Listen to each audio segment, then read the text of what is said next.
पश्चिम बंगाल की राजनीति एक बार फिर गर्मा गई है। टीएमसी प्रमुख और पश्चिम बंगाल की पूर्व मुख्यमंत्री ममता बनर्जी ने अपने भतीजे और पार्टी सांसद अभिषेक बनर्जी पर हुए कथित हमले को लेकर बीजेपी, पुलिस प्रशासन और अस्पताल प्रबंधन पर गंभीर आरोप लगाए हैं। ममता बनर्जी ने दावा किया है कि अस्पताल पर भारी दबाव बनाया गया, जिसकी वजह से अभिषेक बनर्जी को इलाज के बीच अस्पताल से डिस्चार्ज करना पड़ा। उन्होंने चेतावनी देते हुए कहा कि अगर अभिषेक को कुछ भी होता है तो इसकी पूरी जिम्मेदारी अस्पताल की होगी। एक प्रेस कॉन्फ्रेंस को संबोधित करते हुए ममता ने कहा कि अभिषेक बनर्जी को गंभीर हालात में अस्पताल के ITU इंटेंसिव थेरेपी यूनिट में भर्ती कराया गया था। वहां उनके कई जरूरी मेडिकल टेस्ट किए गए, जिनमें 3D CT स्कैन, अल्ट्रासोनोग्राफी और थोरेसिक जांच शामिल थी। लेकिन इलाज के दौरान अस्पताल पर लगातार दबाव बनाया गया और अंततः अभिषेक को अस्पताल से छुट्टी देकर घर भेज दिया गया। ममता ने कहा, अभिषेक अब घर पर रहकर इलाज करवाएंगे। हमारे फैमिली डॉक्टर पूरे इलाज की निगरानी करेंगे। घर को अस्पताल की तरह तैयार किया जाएगा ताकि इलाज में किसी तरह की कमी न रहे। उन्होंने बताया कि अभिषेक बनर्जी की हालत को देखते हुए घर में ऑक्सीजन सिलेंडर, मेडिकल उपकरण और जरूरी सुविधाएं उपलब्ध कराई जाएंगी। ममता ने दावा किया है कि अभिषेक के शरीर में कई जगह खून के थक्के यानी ब्लड क्लॉट्स जम गए हैं, जिससे उनकी स्थिति बेहद संवेदनशील बनी हुई है। ममता ने कहा कि अगर अभिषेक ने हेलमेट नहीं पहना होता तो शायद आज वो जिंदा नहीं होते। हेलमेट ने उनकी जान बचाई।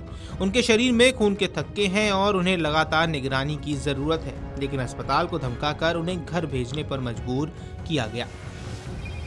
And I am telling you one thing, his house will be hospital.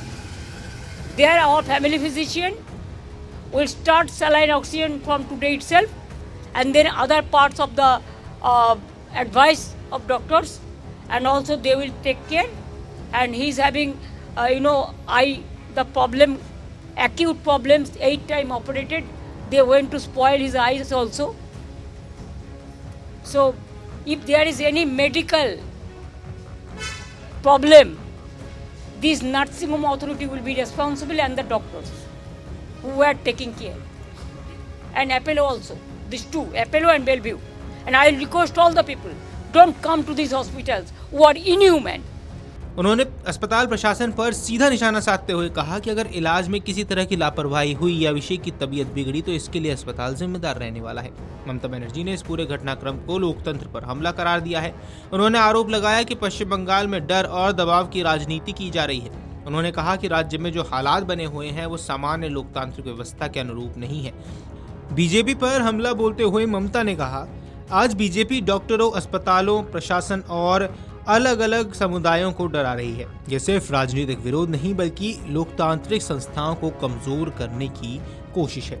उन्होंने बंगाल बीजेपी नेताओं पर भी तीखा हमला किया। ममता ने कहा कि दिल्ली के बीजेपी नेता उतने कठोर नहीं हैं जितने पश्चिम बंगाल के स्थानीय बीजेपी नेता है। उन्होंने बिना नाम लिए कहा कि राज्य में कुछ लोग नफरत और डर की राजनीति को बढ़ावा दे रहे हैं। इस दौरान ममता ने पुलिस और जांच एजेंसियों की भूमिका पर भी सवाल उठाए। उन्होंने राज्य की CID को डरपोक बताते हुए कहा कि जांच एजेंसियां दबाव में काम कर रही हैं और निष्पक्ष कार्रवाई नहीं कर पा रही हैं। अभिषेक की हालात को लेकर देश के कई बड़े नेताओं ने भी चिंता जताई है। ममता ने बताया कि कांग्रेस नेता राहुल गांधी ने फोन करके अभिषेक का हालचाल जाना और हर संभव मदद की पेशकश की है। उन्होंने ये भी सुझाव दिया कि जरूरत पड़ने पर अभिषेक को बेहतर इलाज के लिए हैदराबाद ले जाया जा सकता है। ममता ने कहा कि राहुल गांधी ने फोन किया और चिंता जताई। उन्होंने कहा अगर जरूरत हो तो अभिषेक को इलाज के लिए हैदराबाद भेजा जा सकता है। इसके अलावा वरिष्ठ वकील और सांसद कपिल सिब्बल तथा समाजवादी पार्टी प्रमुख अखिलेश यादव ने भी फोन करके चिंता जाहिर की है।